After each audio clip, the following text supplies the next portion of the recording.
Assalamualaikum warahmatullahi wabarakatuh. Hai, perkenalkan nama saya Siti Nurlailawati. Umur saya 20 tahun.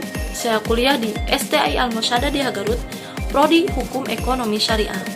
Saya membuat video ini untuk memenuhi tugas dari Pak Ridwan Munir, mata kuliah Manajemen Pasar Modal.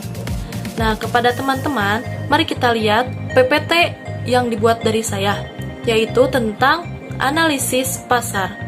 Yuk. Nah, yang pertama ada pengertian dari analisis pasar.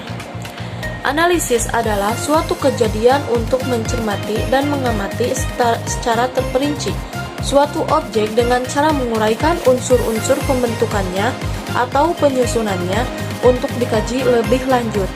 Suatu objek yang disebut dalam hal ini adalah produk dan data calon pelanggan yang berupa perilaku, keinginan, dan lainnya yang bersangkutan dengan produk dan layanan. Analisis pasar adalah suatu analisis yang dilakukan untuk mempelajari berbagai masalah pasar. Analisis pasar menyangkut lokasi pasar, luas pasar, sifat pasar, dan karakteristik pasar. Dengan analisis pasar dapat diketahui pula siapa saja yang membutuhkan produk atau jasa yang ditawarkan, di mana produk atau jasa tersebut dibutuhkan, dan kualitas produk seperti apa yang dibutuhkan para konsumen. Nah, pasar sendiri merupakan salah satu dari berbagai alur yang beraturan, institusi atau lembaga, prosedur, hubungan sosial, dan infrastruktur, di mana suatu usaha menjual barang, jasa, dan tenaga kerja untuk orang-orang yang imbalan uang. Selanjutnya, penentuan target pasar.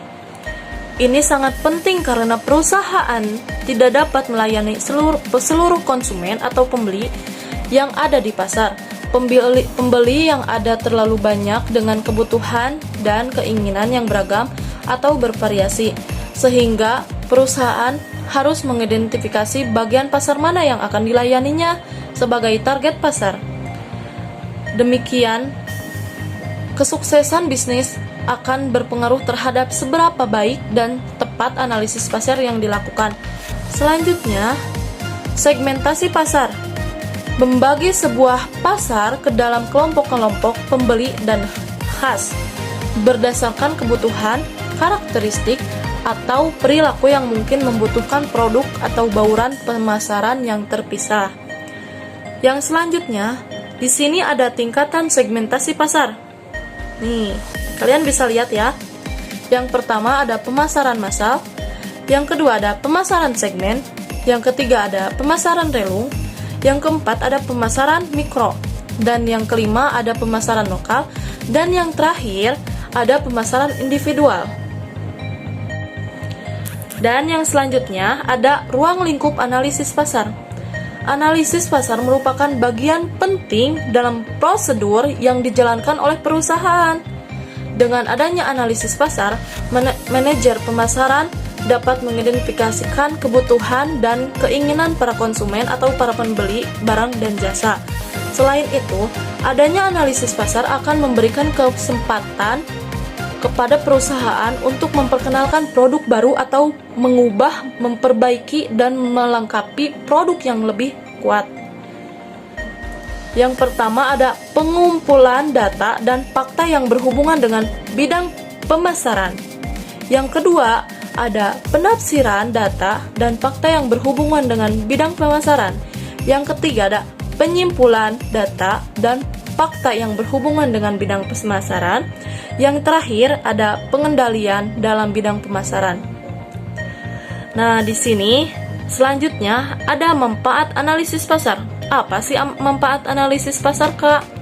Nah, di sini yang pertama ada mendapatkan konsumen, melihat persaingan, memanfaatkan peluang, mengurangi risiko, rencana jangka panjang, menjadi tren bisnis, mendapatkan keuntungan dengan cepat. Nah, itu analisis pasar. Dan yang selanjutnya, di sini ada kelebihan analisis pasar. Yang pertama, perusahaan dapat meningkatkan omset penjualan barangnya. Yang kedua, perusahaan akan memperoleh keuntungan yang diharapkan. Yang ketiga, ada perusahaan dapat meningkatkan produksinya. Yang keempat, ada produk perusahaan yang bersangkutan akan menjadi terkenal. Yang kelima ada hasil produksi perusahaan akan digemari konsumen. Yang terakhir ada perusahaan dapat mempertahankan kelangsungan hidupnya.